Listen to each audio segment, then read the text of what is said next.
Bom dia a todos e todas, bom dia a todos que estão nos acompanhando nesse momento aqui pela TVPT. Bom dia aos nossos convidados, que eu vou apresentar aqui para vocês. A nossa live de hoje, nós temos como tema a questão da transição agroecológica, transição ecológica.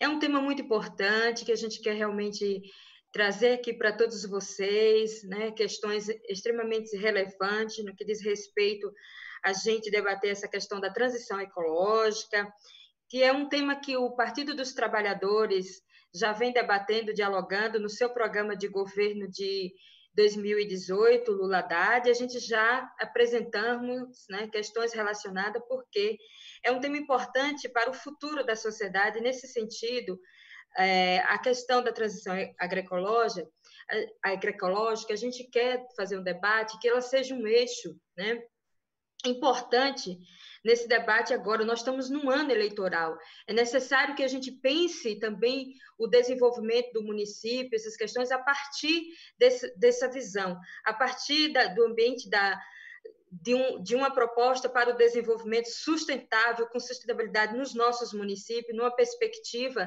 né, também tanto da conservação, da preservação da nossa biodiversidade, das nossas riquezas naturais, como as questões também, né, no que diz respeito ao alimento saudável, à segurança alimentar, a nossa vida, a vida do planeta. Não se pode discutir desenvolvimento, mesmo lá no seu município, a partir do município, quanto também as questões que não sejam relacionados a um tema tão importante, porque é a vida nossa, é a vida do nosso planeta, é uma perspectiva que quanto a gente debate uma outra perspectiva de desenvolvimento para o nosso país, para o nosso município, para o nosso estado, a gente tem que levar em conta todas essas questões. Então, hoje nós temos aqui uns convidados muito importantes para nós, que vai falar sobre esse tema, que para a gente ele é muito rico, muito importante nesse momento, que é o nosso senador, nosso querido Jorge Viana, que ele foi prefeito de Rio Branco, foi governador do estado do Acre por 2 vezes, e agora está senador da República, né, Jorge Viana, nosso senador, companheiro. Ele está senador agora nesse mandato, 2011 até Não, não, 2019. Desculpa, nós já vem no mandato, né? Porque de senador o mandato é de 8 anos, né, gente? Então, a gente temos aqui o nosso senador da República, Jorge Viana, temos o nosso querido deputado federal de São Paulo, reeleito agora, nosso querido Newton Tato, que também é secretário de Meio Ambiente e Desenvolvimento do Partido dos Trabalhadores a nível nacional. Ele é um companheiro que tem um engajamento, um envolvimento muito grande com esse tema, é uma liderança política do Estado de São Paulo, mas que faz esse debate com a gente no âmbito nacional, tem contribuído ricamente com essas questões para o Partido dos Trabalhadores e também para as propostas nossas do conjunto dos movimentos, das organizações que debate e conduz esse tema a nível nacional. E temos aqui um outro convidado muito especial, que a gente, dos movimentos sociais também, tem uma honra sempre quando ele está com a gente no debate, que é o nosso querido Laudislau.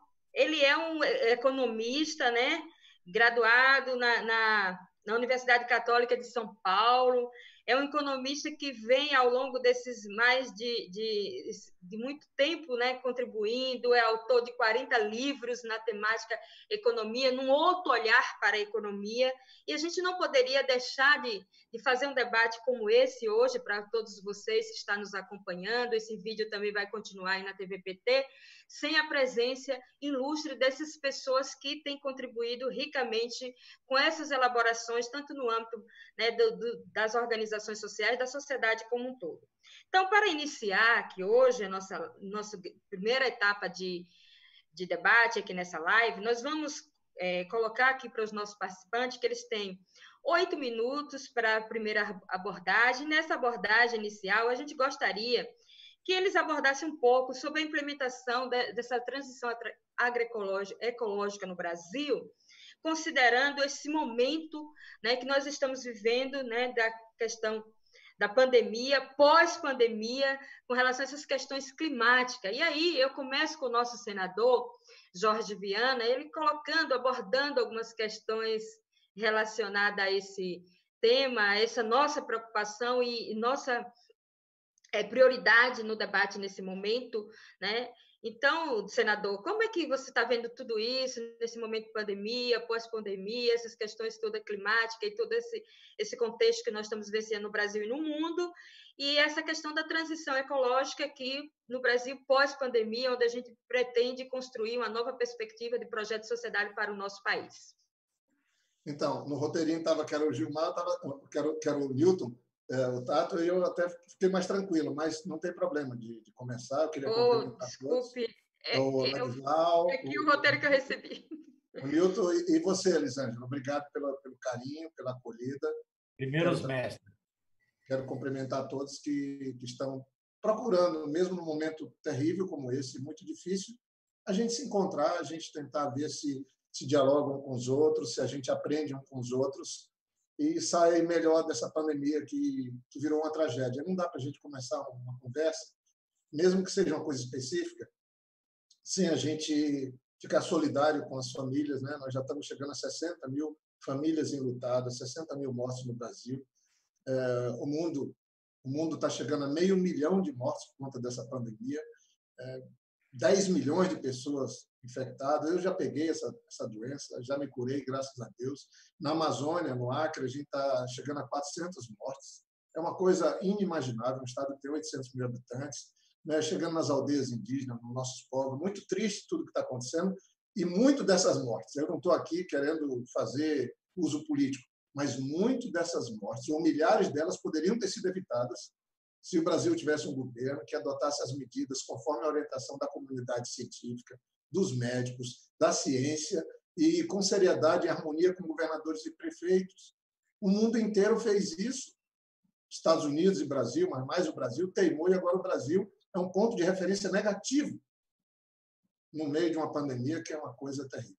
Mas, exatamente falando da pandemia, eu acho que dá para fazer uma conexão com essa transição ecológica que a gente fala. Primeiro, eu penso que o Partido dos Trabalhadores é um dos que tem uma grande oportunidade de se reinventar também nos compromissos. O PT tem uma história muito bonita.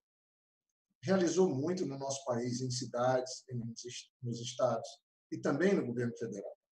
Mas nós nos vitimamos, nós fomos vítimas, nós erramos, nós cometemos algumas falhas.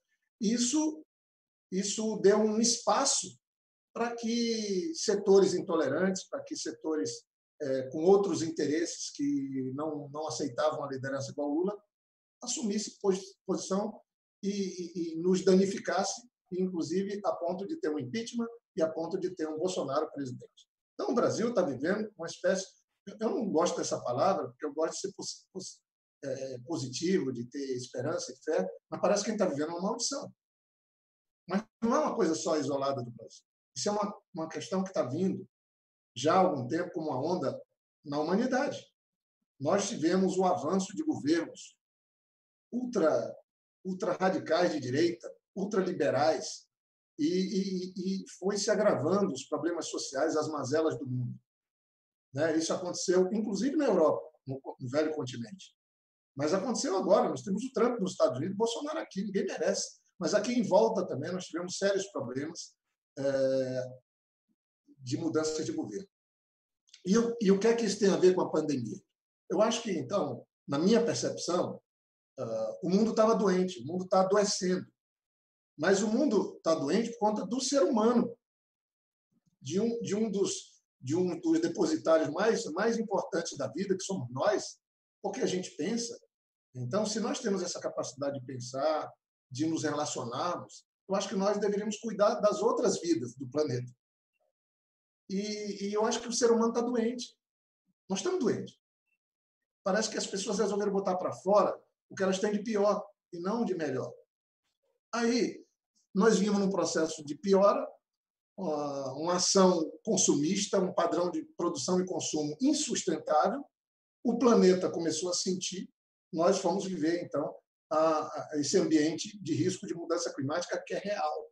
Os eventos climáticos cada vez mais perto uns dos outros, com maior dano, e aí chega um vírus e põe o mundo de joelho. Veja só, essa pandemia, que é a maior tragédia das nossas gerações, ela está sendo uma coisa que que ninguém podia imaginar, mas ela botou o mundo de joelho. E esse vírus nem vida tem. Pelo menos alguns estudos apontam que o vírus ele não tem vida, ele é um fragmento que é transmitido, que se apropria, entra numa célula, é reproduzido naquela célula, multiplicado e pôs o mundo inteiro de joelho.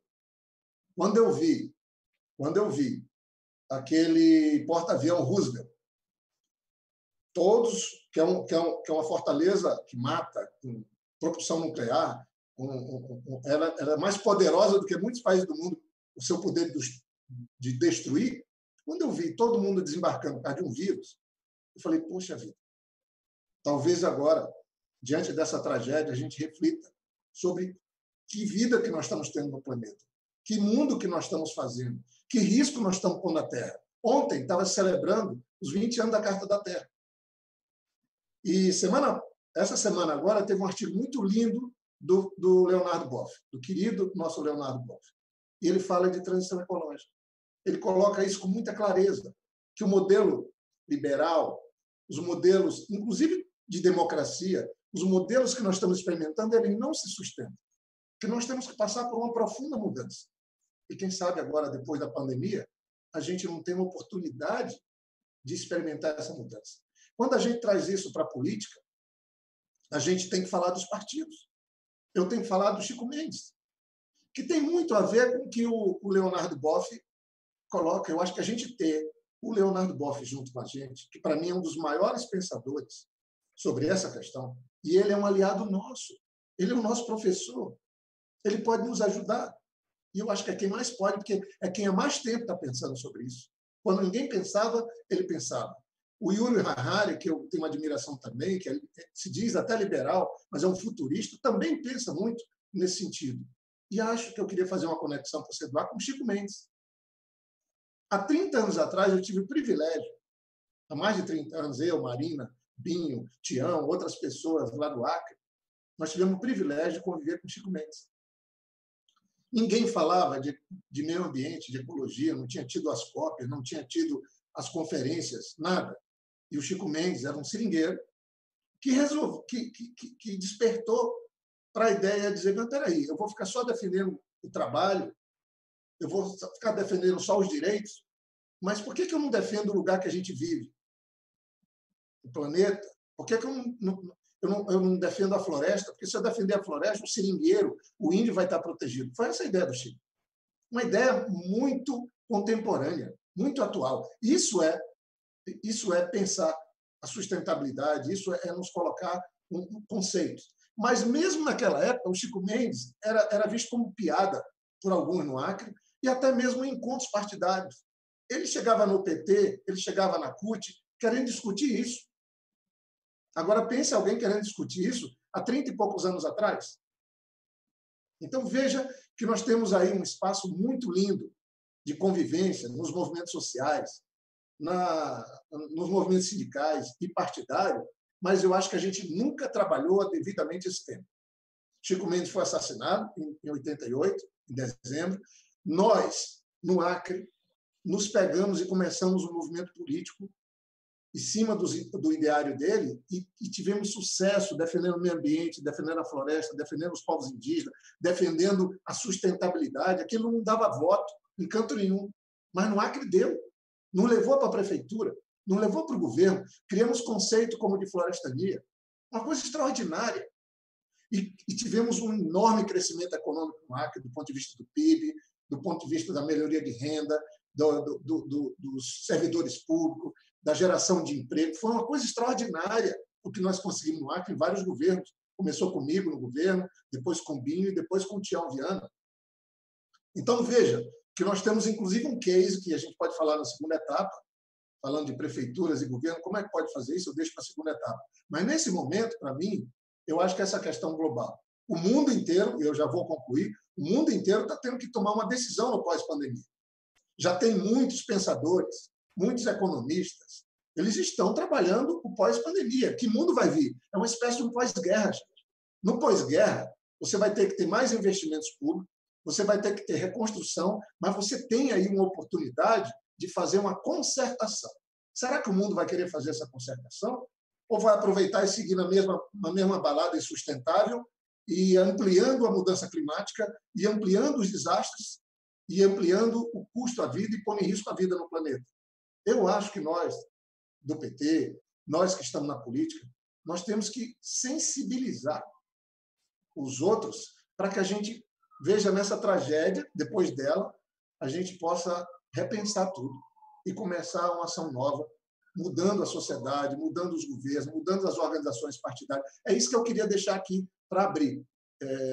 E eu não estou vendo isso. O PT talvez seja o partido que mais reúne experiência da academia, das prefeituras, dos governos, do governo federal, pessoas extraordinárias que ocuparam cargos importantes, que, obviamente, isso não apaga nossos erros, conta dos aliados políticos que nós arrumamos, da não reforma política que a gente não fez, mas, quem sabe, reunindo tudo isso e começando a colocar essa questão da sustentabilidade, do modelo de sociedade, do modelo econômico, que isso é o que nós estamos debatendo aqui. Eu acho que o PT é um dos poucos partidos que pode colocar como uma questão, não que tem que estar presente na economia, que tem que estar presente na saúde, na educação, mas tem que ser colocada como a mais importante questão. Nós estamos falando de vida. Nós estamos falando de vida. Só põe uma associação nisso, porque as mazelas dessa sociedade estão na exclusão social, na pobreza, na miséria, na insensibilidade. O Brasil e o mundo esqueceu isso. Esqueceu de trabalhar uma questão central, que é de cuidar do outro ser humano, ser solidário com o outro. O Brasil voltou para o mapa da fome, que o nosso governo Lula tinha tirado, com a presidente Dilma. Nós tínhamos tirado o Brasil do mapa da fome. Estamos combatendo a miséria. Agora nós estamos contabilizando o aumento da miséria e o aumento da fome. Então, talvez esse vírus, essa tragédia, vai nos fazer repensar, porque nós temos que socorrer todos que estão doentes, evitar que outros adoeçam. Mas que mundo nós queremos depois dessa pandemia? O mesmo mundo injusto, que não se sustenta nem do ponto de vista do clima, e muito menos desse egoísmo de uns têm tudo e a maioria não tem nada. Para mim, a transição ecológica ela tem que ser uma questão central, ela tem que ser o condutor. E encerro falando isso. Acabou de ter eleições na Europa. Quem ganhou as eleições na França? Agora, no meio da pandemia. Agora, há 2 dias. Quem ganhou foram os que defendem o movimento verde novo, os socialistas que estão vinculados à sustentabilidade, foram eles que ganharam. Isso, quem sabe, é um sinal bom de que é possível, depois dessa tragédia, a gente ter um mundo melhor. Então, vamos combater a pandemia, mas vamos também pensar que mundo nós podemos construir com os ensinamentos e, principalmente, com aquilo que a gente fez de errado. O que fez de errado é para ser lembrado, para a gente não repetir os erros. Mas a gente tem que ter fé e esperança de um mundo melhor para todos e trabalhar por ele. Muito bom, senador Jorge Viana, as suas reflexões nesse momento. Quero lembrar a todos vocês que estão nos acompanhando que essa live faz parte da Jornada de Formação do Partido dos Trabalhadores 2020. Estamos abordando um tema importante para o processo eleitoral, o debate que nós estamos fazendo nos municípios, né, que é a questão da transição ecológica, que agora vamos ouvir o nosso deputado federal, Nilton Tato, pelo PT de São Paulo, que tem grande comprometimento com esse tema durante toda a sua trajetória política, tanto no estado de São Paulo como a nível nacional, porque é também o nosso secretário de Meio Ambiente do Partido dos Trabalhadores, e tem outras funções aí. Nilton Tato sempre está junto com a gente aí em todo debate também, junto com as organizações da agricultura familiar, tem uma participação afetiva também no núcleo agrário, debatendo junto com a gente. Então, vamos ouvir agora o nosso deputado federal. Nilton Tato, com você. Bom dia a todas e todos que estão acompanhando esse debate. Bom dia, Elisângela. Quero aqui também parabenizar o seu trabalho que vem fazendo à frente da Secretaria Agrária do PT. E uma honra muito grande dividir esse espaço com o mestre, o professor Ladislau Tubor, do prefeito, governador, sempre senador, Jorge Viana. 2 figuras que, com certeza, me inspiram muito. E talvez tenham um pouco de responsabilidade, inclusive, para as questões que assumi na minha vida está defendendo. Eu queria começar aqui, primeiro, dando minha solidariedade aos parentes, amigos das mais de 60 mil vítimas do coronavírus,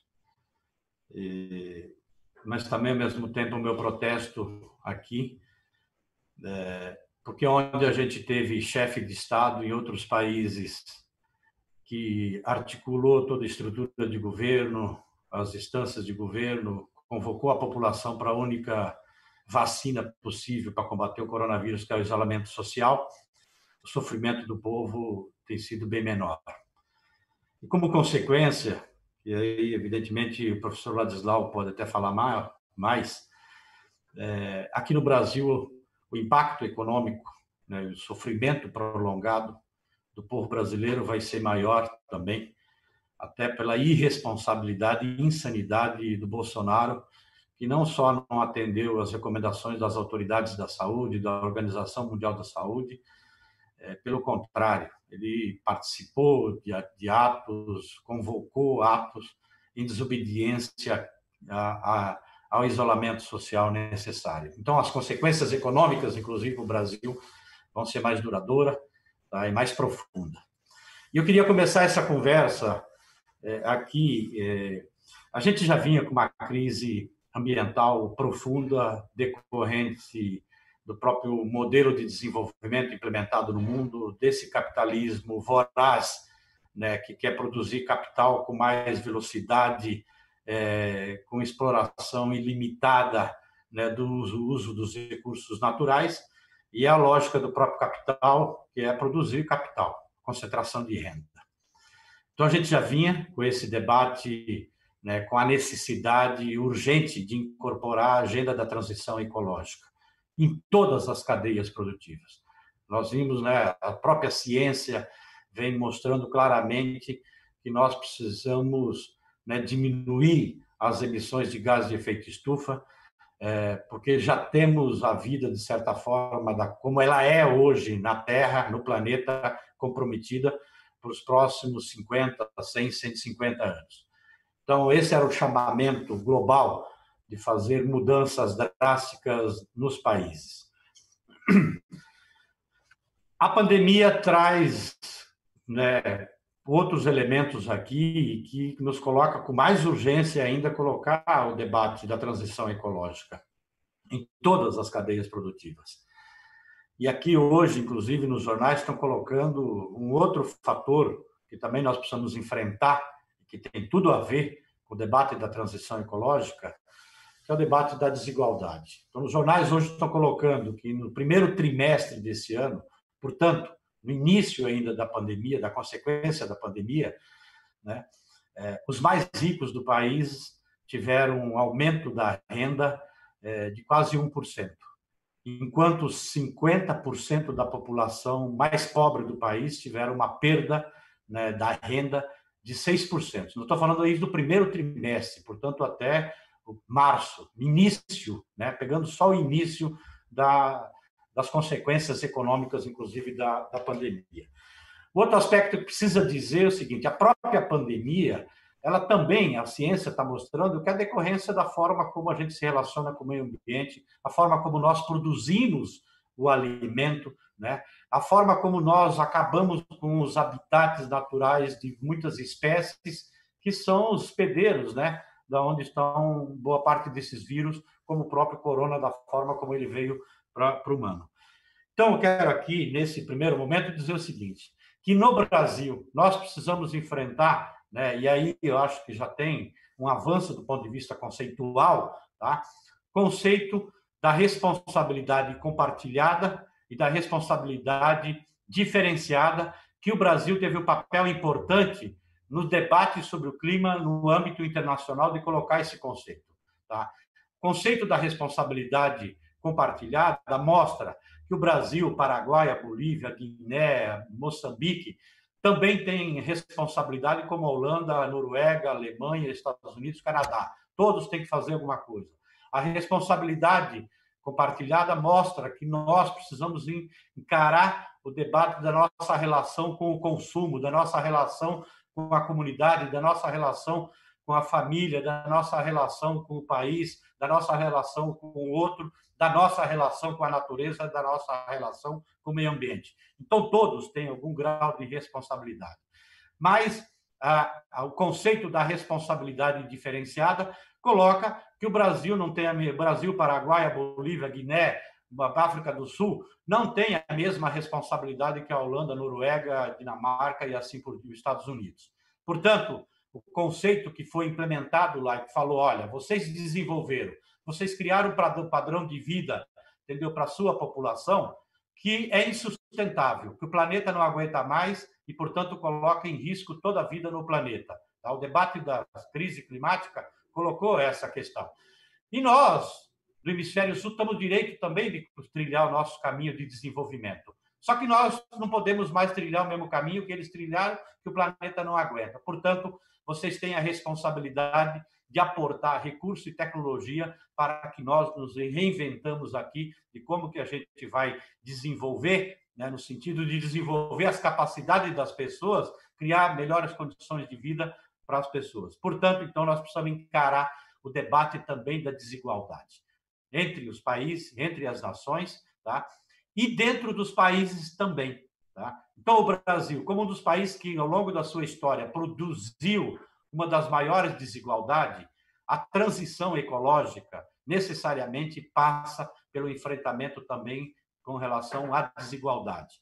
Nós não podemos deixar essa pauta de lado. Ela é central da mesma forma que nós precisamos encarar, entendeu, né, o debate da transição ecológica. Porque quem sofre com as consequências da crise climática são os mais pobres. São os mais pobres que ocupam os lugares sensíveis do ponto de vista ambiental na hora que precisam buscar a sua moradia. Na hora que você tem um desastre, o rompimento de uma barragem, são os mais pobres. Uma enchente, são os mais pobres.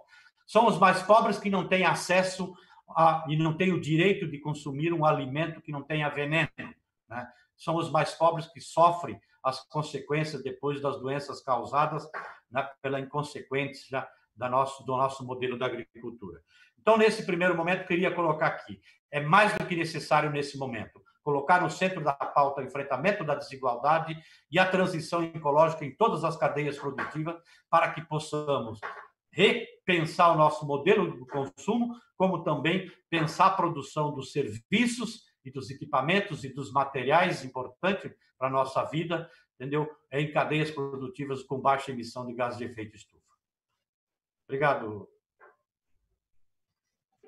Obrigado, deputado, pelas suas reflexões, sua abordagem nesse primeiro momento da nossa live, que é da Jornada de Formação do Partido dos Trabalhadores 2020.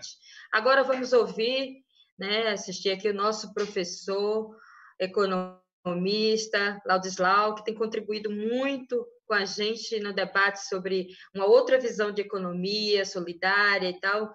Recentemente, a gente esteve com ele aqui na Bahia, um debate na Assembleia Legislativa, foi muito rico, e em todos os espaços que ele passa, né, a gente deixa essa marca aí de grandes reflexões, e nesse momento, né, deputado Nilton Tato, não poderia ser diferente trazer ele aqui para esse debate junto com o nosso senador. Então, vamos lá, professor, vamos aí, essa primeira fase aí com uns 8 minutos e tal, para a gente abordar esse tema, né, da transição ecológica no momento importante das eleições municipais.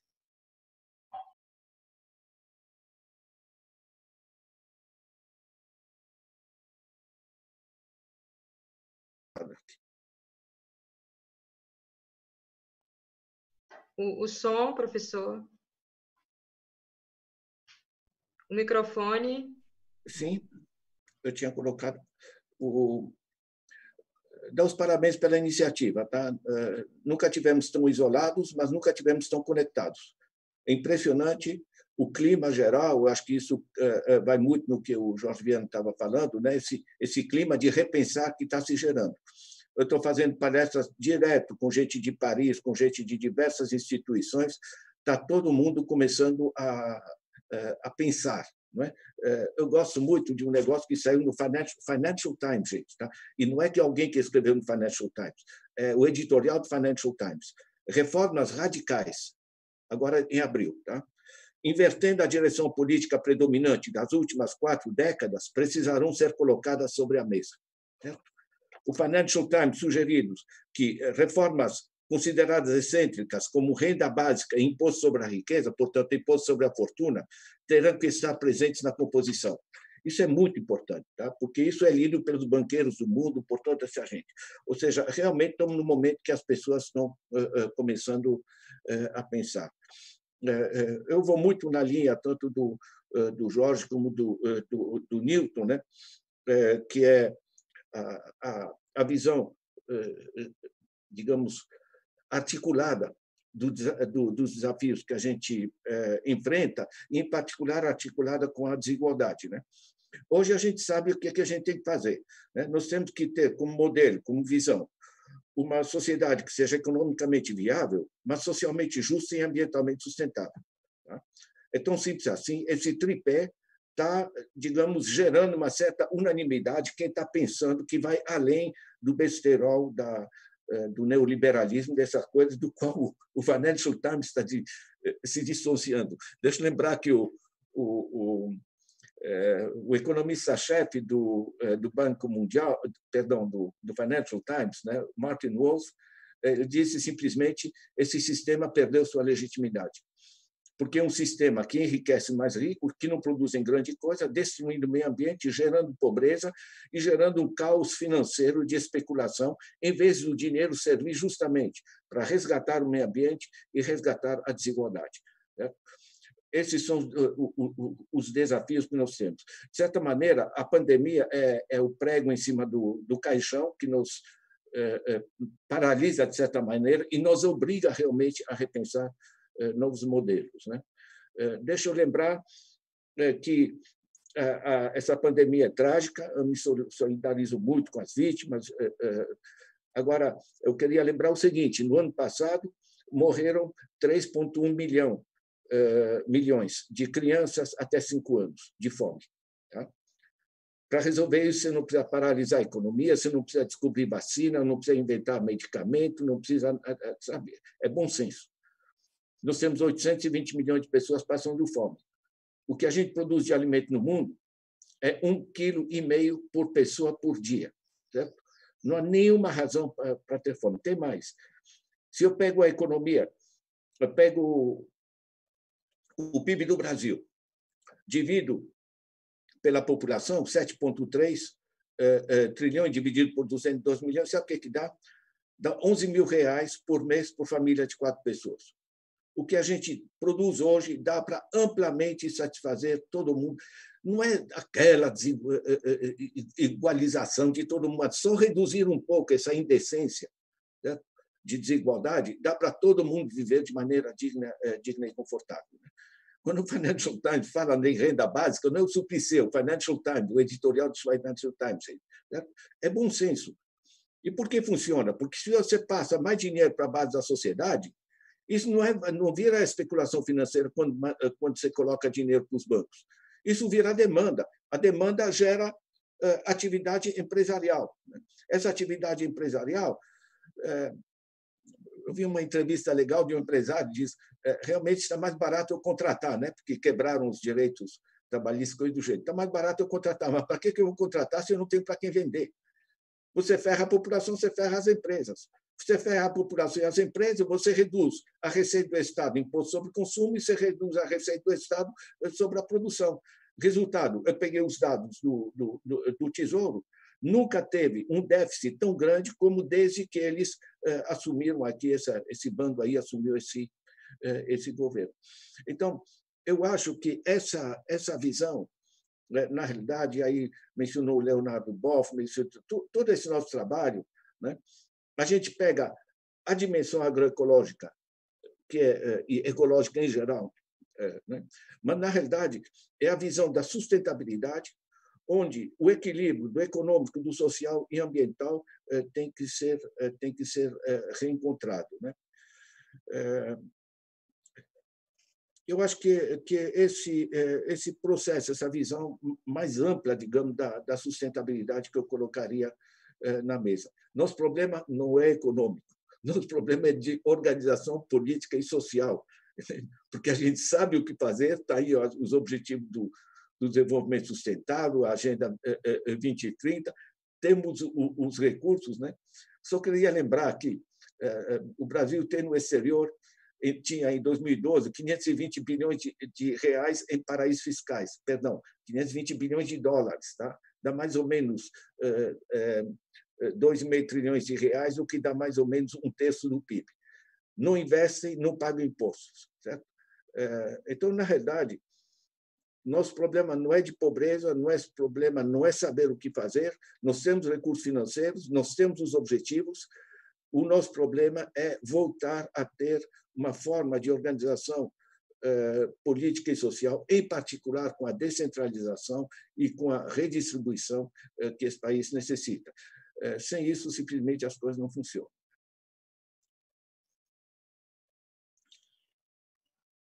Ok, professor, muito boa a sua reflexão, né? Trazendo aqui para a gente nesse momento. Agora vamos para a segunda etapa, e aí a gente vai voltar aí com o senador Jorge Viana. Nessa perspectiva, senador, desse ano como um ano eleitoral, né? Que a gente está discutindo projetos e planos de governos, né, em todos os municípios desse país. Como você vê esse tema da transição ecológica nesse debate a nível municipal? O que você sugere nesse âmbito, né, do debate a nível de município? Porque a gente sabe que ele tem que acontecer em todo o âmbito, né, do município, nacional, estadual e nacional, mas agora nesse foco mesmo do desenvolvimento, né, local, municipal. Como que você aborda isso, senador? Depois também a gente vai ouvir os nossos outros convidados, o professor Laudislau, economista, e também o nosso deputado federal, Newton Tato. Olha, primeiro, assim, o bom Newton ter colocado essas coisas, e o professor Laudislau, que com muita clareza e objetividade nos fez pensar um pouco. Eu também até agregaria, não é só o Financial Times, mas, de fato, está tendo agora um movimento de grandes pensadores econômicos ingleses com americanos, pensando pós-pandemia, todos trabalham nessa linha. Mas eu vou radicalizar um pouco, professor. Vamos pegar o resultado de Davos esse ano, antes da pandemia. Davos, o Fórum Mundial que tem a responsabilidade por esse mundo desigual, esse mundo injusto, eles caiu a ficha num aspecto, sempre pensando no econômico. Falaram, olha, se nós não trabalharmos a questão da mudança climática, nós não vamos a lugar nenhum. Então, eles estão propondo. Claro que, no caso deles, para ganhar mais dinheiro ainda, porque, óbvio, os eventos climáticos se repetindo, se aproximando um dos outros, causam prejuízo para as empresas. Causando prejuízo para as empresas, os acionistas perdem. Então, veja que todo mundo está sendo afetado. Só que nós deveríamos pensar uma solução para todos, e não para um grupo que está no mercado financeiro, que está com um padrão de vida que nem o mundo sustenta distribuir para todos. A pandemia veio com essa tragédia para nos fazer pensar. Olha, eu, de novo, vinculo isso ao pós-guerra. O Brasil, que é um país que começou a dar certo alguns anos atrás, acho que a sensibilidade do presidente Lula mostrou que é possível fazer grandes mudanças no país, mas o Brasil está dando passo para trás. Perigosamente, a pauta do atual governo é a pauta de costumes. Costumes, não de uma sociedade solidária, que olha para o lado, que vê quem está com fome, que vê que tem que ajudar uns aos outros. É uma pauta de costumes que acirra a exclusão. Como nós temos uma parcela brasileira, esse movimento 70-30, ele também nos dá a condição de pensar um pouco. Sim, tem 30% ativista, irracionais, barulhentos, que vão para as ruas, que soltaram campanhas de mentira, que conseguiram ganhar até uma eleição. E a passividade de 70%, sei lá quanto, levou a uma posição de piora no nosso país. Piora em todos os aspectos. Então, para mim, nós estamos nas eleições municipais. Esse movimento ele vem de baixo para cima, de cima para baixo. eu acho que o melhor movimento é quando vem de baixo para cima. Esse é o duradouro, ele vem enraizado. Agora, o baixo para cima, para mim, é tão importante que tem que ser nas pessoas. Eu fiz um paralelo ainda agora, que quando a gente começou a discutir isso no Acre, o Chico Mendes era tratado como um doido, era tratado como alguém que estava querendo, tinha alianças internacionais, não era nada disso. Ele só estava falando de algo que era o mais importante para todos. Mas isso só veio, esse reconhecimento, em parte, depois da morte dele. Então, nós agora, eu acho que diferente de quando a gente começou o movimento no Acre, eu acho que nós temos muito mais aliados. Mas como é que a gente faz a conexão dessa rede de aliados? Que hoje estão em todas as cidades. O mundo tem mais de 80% da população do mundo vive nas cidades. Nós temos que trabalhar isso. Mas uma boa parcela se amontoa nas cidades. E, é claro, a pessoa que todo dia tem que sair para ir atrás do de comer, ela não está em condição de querer discutir algo lá para o futuro, que a emergência dele é comer. Foi essa a importância do Bolsa Família, dizer, não, o de comer a gente garante. Então, vamos pensar outras coisas, né? E eu acho que o próprio Harari também, Yuri Harari, ele fala de renda mínima, de renda básica, já antes da pandemia. Ele fala que só tem duas soluções. Ou você banca e dá uma renda básica para aqueles que vão ficar excluídos no processo de revolução tecnológica, que é bom que a gente diga, a sociedade evoluiu para caramba. Imagine, nós estamos falando de 20 anos da Carta da Terra, há 50 anos o homem foi à Lua, agora estão pensando em daqui a 2 anos novamente, ir à Lua de novo, mas o mundo segue, isso que o professor falou, com crianças morrendo por falta de água, professor. De água, não tem acesso à água. E aqui o Brasil privatizando a água, na contramão, porque tem países que estão estatizando a água, inclusive na Europa. E aqui do lado, na própria Argentina, e o Brasil fazendo uma coisa como se passasse para a iniciativa privada, fosse dar equidade de uso da água. Nós temos 2 maiores aquíferos do mundo, o Alter do Chão e o Guarani, e estão privatizando a água. Não dá para entender. Então, a receita que nós estamos vendo no mundo, mas especialmente aqui no Brasil, esse modelo, a validade está vencida. Ele não se sustenta, ele é péssimo. A pandemia veio, trouxe essa tragédia toda, e nós vamos ter que pensar o que fazer depois dela. E para mim, partidos, prefeituras, pode ser um começo. Eu digo aqui para os prefeitos, candidatos a vereadores, não tenham medo de estudar, de se pegar em temas, de defender o coletivo, de defender o melhor para todos. Eu falo sempre, quando a gente defende e cuida do todo, o pedaço da gente está dentro. Eu falava isso muito no Acre. Eu troquei o administrar por cuidar. Nós trocamos. Cuidar é mais amoroso. O Leonardo Boff escreve muito sobre cuidar. Nós adotamos isso, quebramos paradigma. Nós criamos um conceito chamado florestania, para mostrar que quem vive na Amazônia tem que trabalhar um outro modelo mental. Então, para mim, hoje, aqui, toda a formação nossa para os nossos candidatos tem que entender que esse tema que nós estamos tratando aqui é um tema central. Nós estamos falando de vida. Nós estamos fazendo de algo que seria o adequado para todos. É uma oportunidade que nós temos de mostrar que a validade desse modelo implementado nos últimos anos do Brasil venceu. E outra, eu acho que nós não temos saída, porque a revolução tecnológica, ela também, que é um avanço extraordinário, mas ela exclui. Ela exclui, gente. Ela exclui. Pelo menos 500 milhões de pessoas iriam perder o emprego no mundo. Isso, os futuristas falam isso, o Yuri Harari fala isso. Mas também outros 300 vão ganhar emprego, mas não são as mesmas pessoas. São outras pessoas.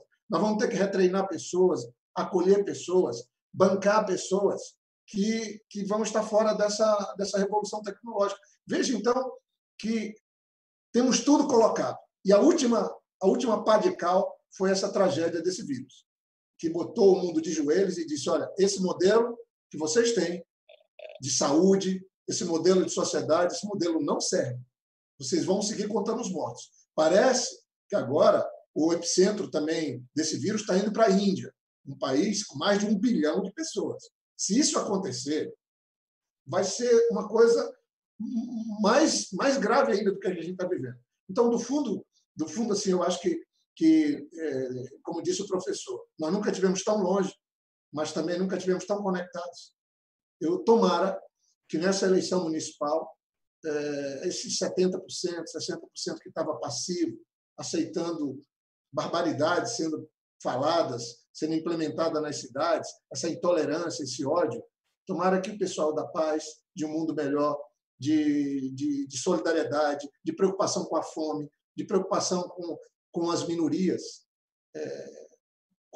de combate à exclusão, possa se juntar, conceituar princípios que nos ajudem a construir um mundo novo. Gente, é o melhor caminho. E eu tenho certeza que também vai mobilizar. Nós temos que ser otimistas, nós não podemos achar que um país tão lindo como esse, que tem condição de ajudar a combater a fome no mundo, vai seguir na mão de políticos irresponsáveis, defendendo políticas que nos envergonham. A imagem do Brasil no exterior está destruída. A reputação do Brasil ruiu, acabou. Então, era um país que estava disputando o mundo, mas que agora virou piada, virou motivo de chacota.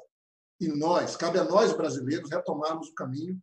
E o processo de eleição é importante, mas acho que um partido igual ao PT precisa fazer, não estou falando de fazer autocrítica, de ficar batendo chicote, mas reconhecer que a gente também perdeu as janelas que foram abertas, não fizemos o que tinha que ser feito, mas agora, mesmo no meio de uma tragédia dessa, está se abrindo janelas para a gente repensar e colocar no ponto central essa transição ecológica nos conduzindo. Muito obrigada, senador. Muito legal suas reflexões para esse momento nosso. Nós vamos voltar agora novamente com o nosso economista, professor Laudislau, frente a esse desafio eleitoral, onde a gente está pensando os nossos projetos de desenvolvimento dos municípios para essa disputa eleitoral das eleições municipais. Lembrando que nós estamos numa live aqui da Jornada Nacional de Formação do Partido dos Trabalhadores e das Trabalhadoras, o que gostaríamos de ouvir, professor, as suas sugestões, as suas contribuições para nosso pessoal, as nossas lideranças que estão nesse desafio das eleições municipais.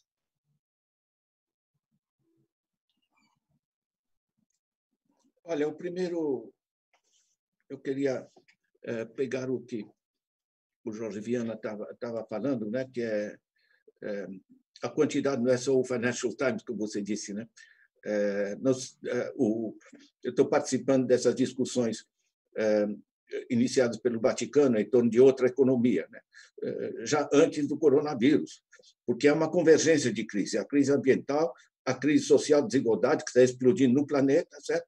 O caos financeiro do sistema financeiro, em vez de financiar o que precisamos, ele está drenando as economias. Então, você tem três crises que convergem: a ambiental, a social e a financeira. Obviamente, isso desarticula a política, né? E estamos vivendo nessa coisa que eu gostei muito do termo que o governo adotou, que é a balbúrdia, né? Porque eles se olharem no espelho, né? Então, na realidade, nós temos Joseph Stiglitz, Jeffrey Sachs, nós temos Vandana Shiva, Muhammad Yunus, um conjunto de gente da primeira linha mundial, tá? De reflexão, estão pensando outras dinâmicas. Agora, eu queria trazer para a dimensão municipal. Nós fizemos uma pesquisa muito ampla sobre a pedido de Lula, anos atrás, que resultou nesse documento, tá? Uma política nacional de apoio ao desenvolvimento local.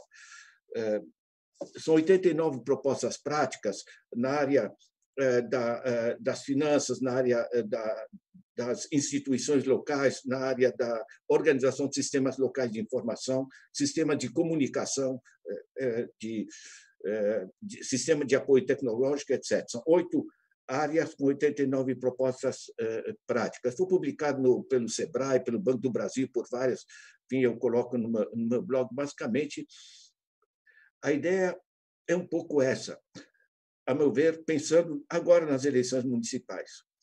Por exemplo, em Nova York, frente ao Trump, dizendo, enfim, que as besteiras que ele fala, a cidade de Nova York, o prefeito disse, puseram nos jornais: Mr. Trump, you are not welcome in New York. Sr. Trump, o senhor não é bem-vindo aqui em Nova York.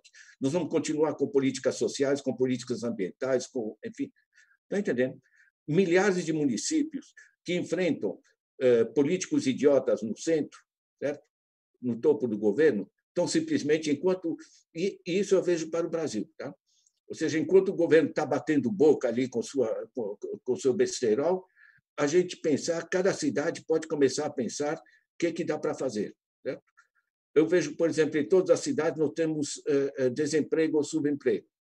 E temos, em torno das cidades, um monte de terra parada. Não é complicado, né? Não é física quântica você pensar que você tem gente parada e terra parada, dá para fazer alguma coisa. Tá? Essencial nessa área sanitária, por exemplo, é a água limpa, o saneamento. É uma desgraça essa privatização agora que estão fazendo, quando no resto do mundo, Jorge, são mais de 200 cidades que já remunicipalizaram a água. Tá? Eu, ano passado, estive em Paris, eu nadei no Sena.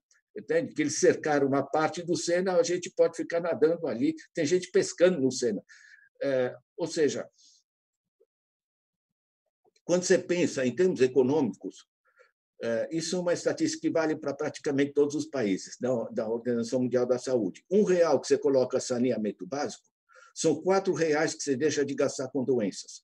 Então, você não está gastando, como diz o governo, você está investindo, porque você libera muito mais recursos para fazer outras coisas. Né? Nós temos uma subutilização radical da mão de obra, temos uma subutilização das finanças, porque o sistema financeiro drena. Nós já temos 115 bancos comunitários de desenvolvimento. Da mesma maneira como aqui a favela de Heliópolis criaram a sua organização local, comunitária, e fazem vaquinhas para alugar ambulâncias, para financiar as coisas necessárias, nós podemos transformar isso numa reapropriação dos sistemas financeiros na base da sociedade. Na Alemanha, os alemães não colocam o seu dinheiro em banco, colocam em Sparkassen, são caixas de poupança municipais e a própria comunidade controla o seu dinheiro.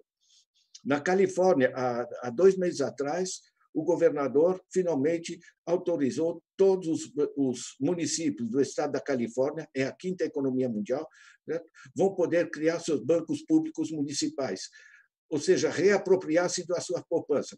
Sabe por que é tão importante? Porque o desenvolvimento, nós somos 5.570 municípios, são situações diferenciadas. Não é o dinheiro lá em cima, o ministro que vai saber alguma coisa. O ministro gosta de receber o prefeito, fulano, que bom te ver, então vamos acertar as coisas. A política decente é repassar o dinheiro descentralizado para os municípios, porque no nível do município, né, a pessoa que mora na rua, que sabe que rua vira lama quando chove, quais são os problemas essenciais nos diversos lugares, né? Você pode fazer políticas de saneamento básico nos municípios litorâneos, por exemplo, no lençol freático, a água subterrânea é muito próxima. Você tem bairros pobres, periferias pobres, pessoas põem poço, latrina, o lençol freático é muito próximo, você tem ali um coquetel, você tem doenças, você mata o turismo porque você contamina as praias, você mata a pesca pela poluição da água. Saneamento básico é um efeito multiplicador. Então, há recursos. Em particular, município por município. Então, se você repassa o dinheiro, em vez de repassar para os bancos, como estão repassando, e aí o banco paralisa o dinheiro, né? O Paulo Guedes diz que o dinheiro está empossado, com C cedilha, né? Estão progredindo. É um negócio de uma idiotice, porque os bancos não estão repassando para as empresas, certo? Não estão dinamizando a economia. Eles se tornaram um dreno. Agora, se você repassa o dinheiro para a base da sociedade, isso se transforma em pequenas iniciativas de investimento de infraestruturas, em efeitos multiplicadores, por exemplo, saneamento básico. Isso dinamiza, inclusive, as atividades empresariais e, por sua vez, gera, através do imposto de consumo, imposto sobre a produção, gera retorno para o Estado, e o ciclo gira. Certo? O que eles fizeram é que, a partir de 2014, porque com a Lava Jato, as eleições e a mobilização que fizeram a partir de 2014, já não tem mais governo, né? Você tem toda essa fase que eles se apropriaram das políticas, Joaquim Levy, toda a fase dos bancos, nós estamos com a economia parada, nós estamos no mesmo nível que 2012. Certo? Isso é antes do coronavírus. Né? Então, na realidade, a retomada do bom senso, né? Eu gosto muito dessa frase do Banco Mundial que diz que a fase de 2003 a 2013 The Golden Decade of Brazil, a década dourada da economia brasileira. Porque funciona, porque você passa dinheiro para a base. A base, o Paulo Guedes disse que o dinheiro para a base, eles gastam e desaparece. Quando eles gastam, isso entra na mão de empresas. As empresas podem empregar e produzir. Tanto o gasto gera imposto sobre o consumo, como a atividade empresarial gera imposto sobre a produção, e a conta fecha. Certo? Tanto assim que o déficit é essencialmente gerado por essa turma. Eu fico muito... Você sabe que eu sou economista, o que é uma desgraça, né? Porque o grosso do pessoal, quando vê as bobagens que os caras falam, balança a cabeça e não entende lhufas. Agora, eu entendo e sei o tamanho da farsa que eles estão trazendo para nós. Né? O Nilton dá risada sobre essas coisas, mas sorrindo, viu, Nilton? Ok, professor. Muito bom mesmo as suas reflexões, as suas considerações aí nesse processo. É fantástico. Vamos agora, deputado, né, para a última etapa aí, colocar a partir, você também que é uma liderança, né, política, um deputado federal, um parlamentar, e nesse momento, né, de eleições municipais, nesse debate que nós estamos fazendo nos municípios, de projetos municipais, de desenvolvimento e tal, qual é a suas reflexões, as suas considerações, a sua, né, como é que diz, as suas recomendações aí para o debate dos planos municipais, dos programas de governo no âmbito municipal nesse momento, sobre a questão do tema que nós estamos debatendo aqui, que é muito relevante, que é a questão da transição ecológica.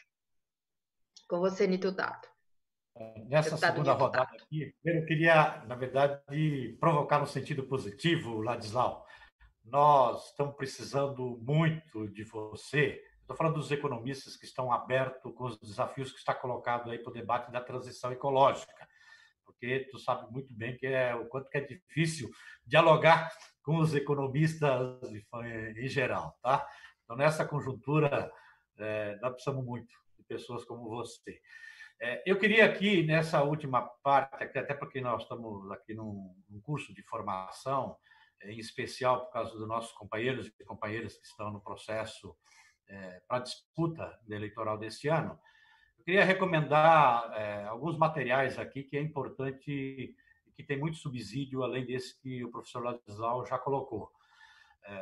O Brasil contribuiu muito com o debate dos objetivos do desenvolvimento sustentável. O Brasil teve um papel importante a partir das nossas experiências de governos do presidente, a partir do âmbito não só dos governos municipais, mas também do governo nacional do presidente Lula, presidenta Dilma. Então, e o conceito da transição ecológica ele está bem permeado, principalmente o conceito da transição ecológica e como resolver os grandes problemas sociais, em especial calcado aí na questão da desigualdade.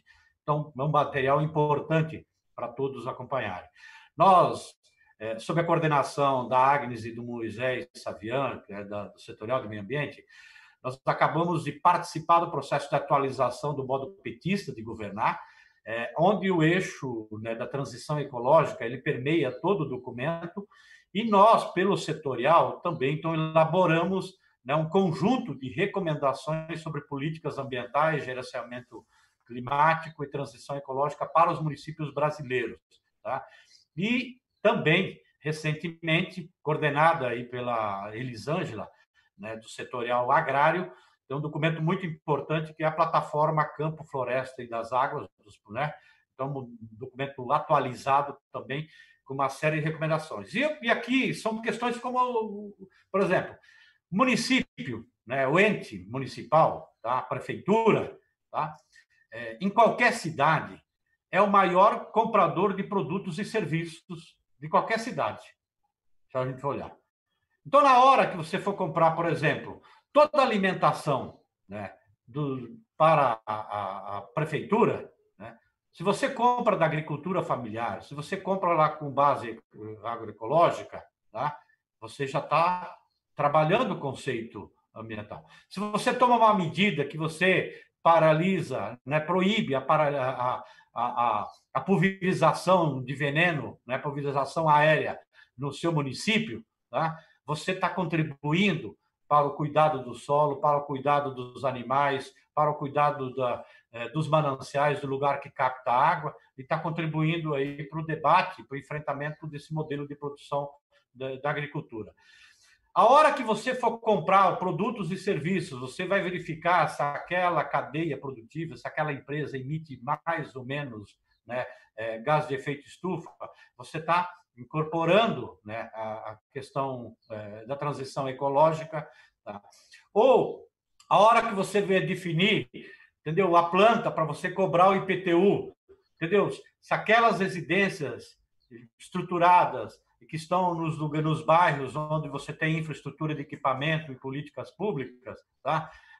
Se elas vão pagar mais ou menos do que aquela, entendeu, que está num bairro onde você não tem os equipamentos públicos.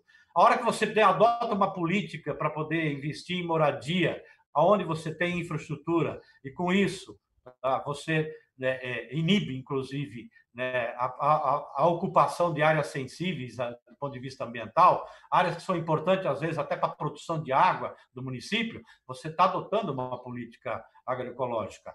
Né? Enfim, eu estou falando que são questões práticas do dia a dia, que na gestão municipal, naquilo que se pensa do município, onde você incorpora, de fato, o conceito. Como é que você coloca, né, a prefeitura, na hora que ela vai cobrar os seus impostos, na hora que ela vai arrecadar, de quem arrecada mais, né? Você coloca o conceito, polui mais, vai pagar mais, entendeu?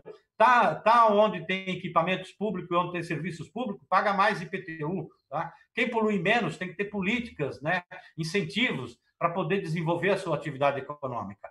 A prefeitura, dependendo do tamanho dela, do orçamento dela, ela é indutora, inclusive, de atividades econômicas. Que tipo de atividade econômica você vai potencializar? Você vai potencializar aquilo que você tem, né, de riqueza no seu município, de oportunidade de gerar trabalho e renda?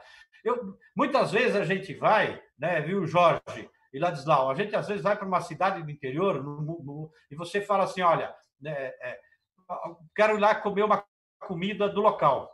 E aí você, às vezes, tem dificuldade de encontrar comida do local, porque você só vai encontrar aqueles produtos ultraprocessados, né, enlatados, né, das grandes empresas processadoras e distribuidoras. Tá? Então, quer dizer, o município também precisa pensar essa perspectiva. Como é que ele valoriza aquilo que ele tem no local, né, nessa perspectiva? Isso é transição ecológica. Tá? Então, são várias medidas, pensar, não são coisas de outro mundo, tá? São coisas simples do dia a dia que a gente precisa buscar inspiração, inclusive naquilo que já tem no próprio lugar, como é que valoriza o conhecimento tradicional. Né?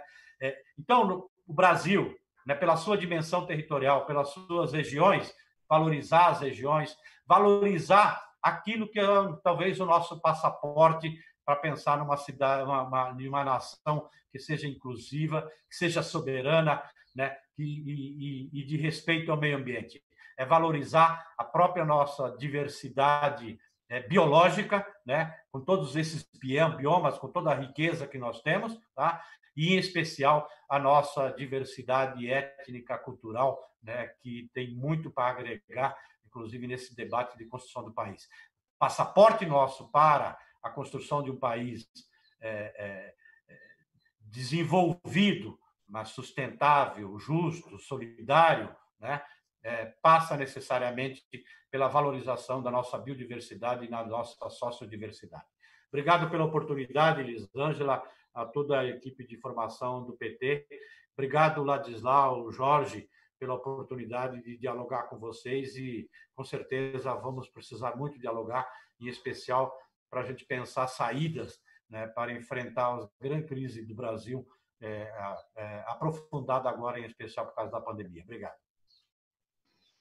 Obrigado, deputado, pela sua contribuição, suas reflexões nessa live de hoje, na nossa jornada de formação nacional 2020 do Partido dos Trabalhadores e das Trabalhadoras, né? Então, agradecer imensamente a participação de todos vocês, do nosso senador Jorge Viana, essa liderança política do Estado do Acre, e muito importante para todos nós do Brasil também. Agradecer também imensamente pelas contribuições riquíssimas do nosso querido economista, professor Ladislau, que muito tem contribuído. Nós vamos precisar muito ainda, viu, professor? Muito da sua contribuição, muito das suas reflexões para o nosso processo, né? Dentro do partido, nos movimentos sociais, em todos os espaços que a gente quer, de construção de uma outra perspectiva de sociedade, com a outra visão econômica para o desenvolvimento, com sustentabilidade, né, ambiental, econômica e social. Isso é muito importante, vamos contar muito com as suas reflexões.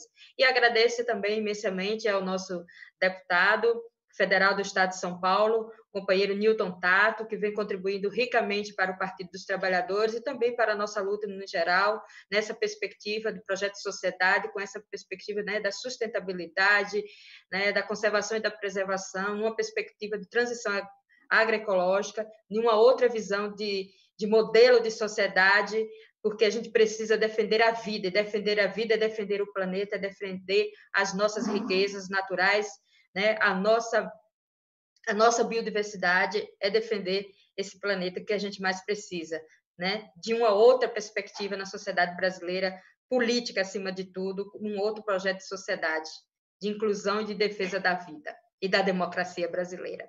Então, agradecemos muito, imensamente, por essa contribuição de todos vocês e, em breve, nos encontraremos.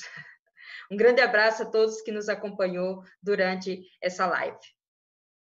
Obrigada aí a toda a equipe da TVPT.